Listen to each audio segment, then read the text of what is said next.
आज हम एक्सरसाइज 1.5 का क्वेश्चन नंबर 5 सॉल्व करने जा रहे हैं, जिसकी स्टेटमेंट है determine whether the given matrices are multiplicative inverses of each other. इस क्वेश्चन नंबर 5 के 2 पार्ट हैं, जिसमें से पहला पार्ट है हमारे पास 3, 5, 4, 7 एंड 7 - 5 - 4 3।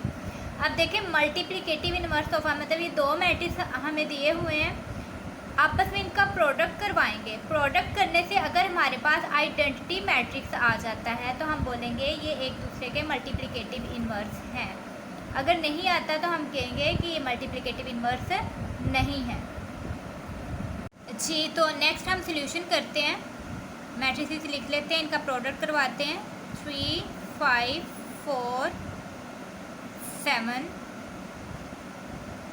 एंड 7 -5 - 4 3 जी। आपको पता है प्रोडक्ट कैसे करवाते होते हैं, फर्स्ट रो फर्स्ट कॉलम जी। 7 3 21 प्लस माइनस माइनस 5 4 20। इसी तरीके से हमारे पास रो फर्स्ट ही रहेगी और इस मैट्रिक्स का कॉलम नंबर 2 आ जाएगा। Plus minus minus 5 3 15 plus plus plus 5 3 15।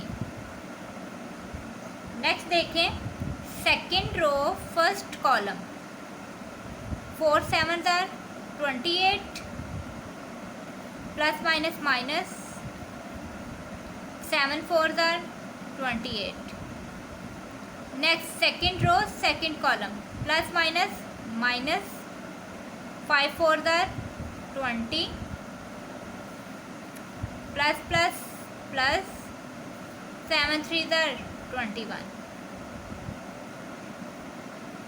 तो इसका सल्यूशन हमारे पास क्या आ गया, 21 में से -20 कर दिया 1, प्लस माइनस माइनस 0 हो गए, इधर भी प्लस माइनस माइनस 28 0 हो गए, और इधर आपके पास 21 में से -20 गया तो ये भी आपके पास 1 हो गए।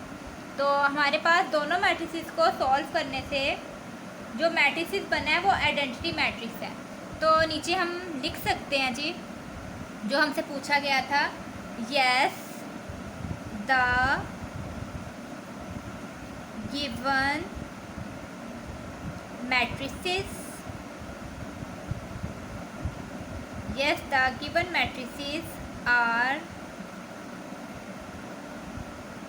multiplicative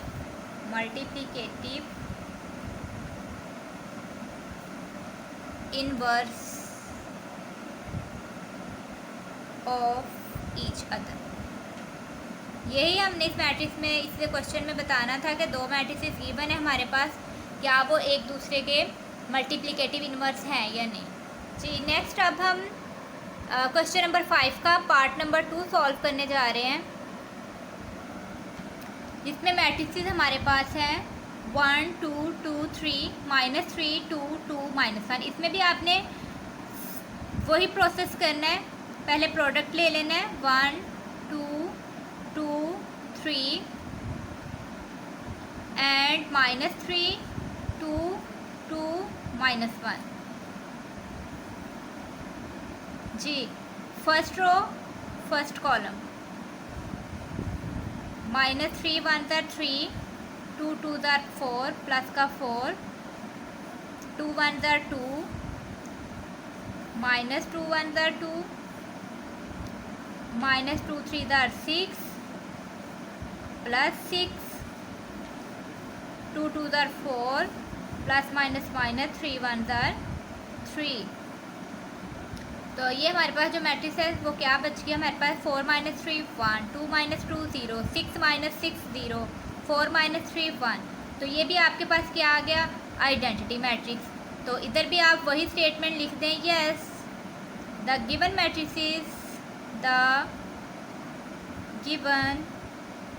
matrices are multiplicative inverse of each other.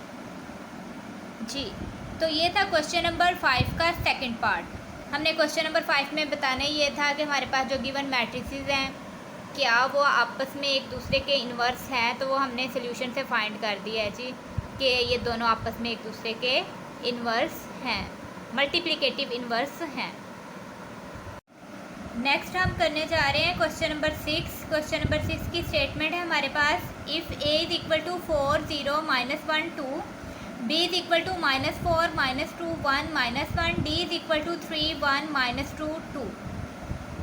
ये तीन मैट्रिसेस हैं, हमने वेरीफाई करना है कि ए बी का inverse is equal to B inverse A inverse है और डी ए का इन्वर्स हमारे पास ए इन्वर्स डी इन्वर्स है। मे बी आप लोगों को मैंने रिवर्सल लॉ ऑफ इन्वर्स करवाया था पीछे एग्जांपल्स के साथ, ये बिल्कुल उसी जैसा क्वेश्चन है। तो ने इसके दो पार्ट हैं, इसका एक पार्ट मैं करवाऊंगी और एक आप लोग खुद करेंगे, ठीक है। अक्सर आप लोग सोचते होंगे कि मैम सिर्फ एक ही पार्ट करवाती हैं, एक हमें खुद दे देती हैं करने के लिए। देखें स्टूडेंट, मैथ जो है, मैथ सब्जेक्ट ऐसा सब्जेक्ट है जो विदाउट प्रैक्टिस जो है वो आपको अंडरस्टैंड नहीं हो सकता। मतलब आपको अगर अंडरस्टैंड हो गया, आप उस अंडरस्टैंड किए हो कि प्रैक्टिस नहीं करते, उसको प्रैक्टिस में नहीं लेके आते, तो बेटा आप मैथ का पेपर सही तरीके से अटैम्प्ट ही नहीं कर पाएंगे, आप घबरा जाएंगे, आपको क्वेश्चन करते करते भूल जाएगा। तो समझने के साथ साथ उसको प्रैक्टिस में भी लाना ज़रूरी है। इसलिए कुछ क्वेश्चन ऐसे के होते हैं जिसके 3-4 पार्ट होते हैं और सेम होते हैं, उसमें से कुछ मैं करवा देती हूँ आप लोगों को और कुछ आप लोगों ने खुद करने होते हैं। चलिए नेक्स्ट हम क्वेश्चन नंबर 6 के पार्ट नंबर 2 की तरफ आते हैं। D A inverse is equal to A inverse D inverse. इसमें भी सबसे पहले हम अपनी लेफ्ट हैंड साइड ले लेते हैं, तो जो कि हमारे पास है डी ए। जी, डी मैट्रिक्स मेरे पास क्या है, 3 1 -2 2 और ए मेरे पास है 4 0 -1 2। इनका प्रोडक्ट ले लेते हैं पहले। प्रोडक्ट जैसे अभी हमने क्वेश्चन नंबर 5 में लिया, एज इट इज़ ही लेना है प्रोडक्ट। अब तो आप लोग यूज टू हो गए होंगे जाके दो मैट्रिक्स का प्रोडक्ट कैसे लेते हैं। 4 3 12 प्लस माइनस माइनस 1 1 1। 3 को मल्टीप्लाई किया 0 के साथ तो ये 0 हो गया। 1 2 2 plus minus minus 2 4 8 plus minus minus 2 1 2 plus minus minus 0 plus plus plus 4 2 2 4 आ गया। तो यहाँ हमारे पास हम फाइंड कर रहे हैं D A is equal to 12 - 1 11 2 -8 10 8 9 10। यहाँ आ गया हमारे पास 4। जी, नेक्स्ट हमने इसका इन्वर्स फाइंड करना है, तो D A inverse is equal to formula लगा दें, adjoint D A over D A determinant. तो पहले हम, आपको पता है कि अगर तो मैट्रिसेस हमारे पास नॉन सिंगुलर आए तो नेक्स्ट हम इन्वर्स फाइंड कर सकते हैं, अदरवाइज नहीं। तो पहले इसका डिटर्मिनेंट ही ले लें। D A determinant is equal to 11 2 -10 4 is equal to 11 4 44, ये माइनस फार्मूले वाला, प्लस माइनस माइनस 10 2 20। तो ये आपके पास आ गया 44 माइनस माइनस प्लस 20। तो ये 44 प्लस 20 इज इक्वल टू 64। मतलब ये नॉन सिंगुलर आ गया। नेक्स्ट हम इसका एडजॉइंट ले लेते हैं, एडजॉइंट डी ए। एडजॉइंट में हम क्या करते होते हैं, डायगोनल एंट्रीज की जगह चेंज कर देते हैं। जी, ये हमारे पास डायगोनल एंट्रीज हैं। 11 की जगह 4 चला जाएगा और 4 की जगह 11 4 11, और इधर इनके साइन चेंज हो जाएंगे, ये पॉजिटिव का हो गया और ये माइनस का हो गया। D A inverse is equal to adjoint D A मेरे पास क्या है 4 - 2 10 11 ओवर डिटर्मिनेंट ऑफ ए क्या है 64। तो इसको ऐसे लिख सकते हैं 64 डिवाइड हो रहा है, वहाँ जाके मल्टीप्लाई होगा तो 1/64। तो ये आ गया 4 - 2 10 11। नेक्स्ट लिखते हैं हम डी ए इनवर्स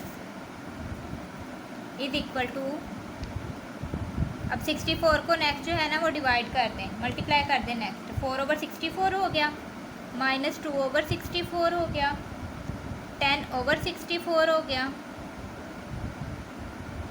एंड 11/64 हो गया। जब इसमें से जो जो चीज़ें कट रही हैं उसको काटते हैं, बाकी मैट्रिक्स एज इट इज़ लिखते हैं। 4 1 4 4 16 64। तो ये हमारे पास आ गया 1/16। -2 1 2 मतलब 2 1 2 2 3 6 2 2 4। तो ये आपके पास आ गया -1/32। इधर आपके पास 5/32 आ गया। 2 5 10 2 3 6 2 2 4। तो 5/32। तो ये इधर आपके पास आ गया 11/64, क्योंकि ये जो है वो किसी भी टेबल पे नहीं जाता। इसको हम 1 का नाम दे लेते हैं, ठीक है जी। तो नेक्स्ट मेरे पास है A inverse D inverse. Right hand side को प्रूव करने जा रहे हैं। डी इज़ इक्वल टू हमारे पास 3 1 -2 2 था और ए मेरे पास 4 0 -1 2 था। तो सबसे पहले हम इनका डिटर्मिनेंट्स ले लेते हैं ए और डी के। ए का डिटर्मिनेंट लिया मैंने 4 2 8 और ये ±-0 आ गया था और माइनस फार्मूले वाला, तो मेरे पास 8 आ गया विच इज़ नॉन सिंगुलर। तो ए इनवर्स हमारे पास क्या होता है, adjoint A over A determinant. Adjoint कैसे लेते हैं, डायगोनल एंट्रीज को चेंज करते हैं और अदर एंट्रीज के साइन चेंज कर देते हैं। तो ये मेरे पास आ गया 1/8 2 0 1 4। ये हमारे पास ए इनवर्स आ गया। डी इनवर्स फाइंड करने से पहले हम डी का डिटर्मिनेंट ले लेते हैं। डिटर्मिनेंट लेने से 3 2 6 ±-2 आ रहा था और फार्मूले वाला माइनस मिलके प्लस हो गया। 6 + 2 = 8। ये भी आ रहा है हमारे पास नॉन सिंगुलर मैट्रिक्स। तो D inverse is equal to adjoint D over D determinant आ गया। तो ये हमारे पास डायगोनल एंट्री चेंज करती है और अदर की साइन चेंज करती है। तो ये हमारे पास आ गया 1/8 2 2 -1 3। नेक्स्ट हमारे पास आ जाता है ए इनवर्स डी इनवर्स। अब दोनों मैट्रिक्स में हमारे पास 1/8 1/8 आ रहे थे, तो मैंने इनको अलहदा लिख दिया और मैट्रिक्स का प्रोडक्ट अलहदा ले लिया। इनका प्रोडक्ट लिया तो 1/64 आ गया। इनका प्रोडक्ट लिया तो 4 + 0 -2 + 0 2 + 8 -1 + 12। तो इसको सॉल्व करने से 4 - 2 10 11 आ गया। नेक्स्ट 64 को नेक्स्ट मल्टीप्लाई कर दिया 4/64 -2/64 10/64 11/64। 4 1 4 4 16 64 2 1 2 2 3 6 2 2 4 मतलब 32 आया। तो ये हमारे पास यहाँ आ गया 2 5 10 2 3 6 2 2 4 और 11/64 एज इट इज़ आ गया। तो हमारे पास जो आंसर आया 1/16 -1/32 5/32 11/64।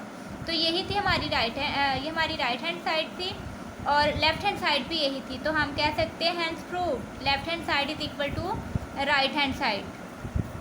तो ये था हमारे पास रिवर्सल लॉ ऑफ इनवर्स। अब तक जिन स्टूडेंट्स ने चैनल को सब्सक्राइब नहीं किया, चैनल को सब्सक्राइब करें, वीडियो को वॉच करें और दोस्तों के साथ लाजमी शेयर करें। अल्लाह हाफिज़।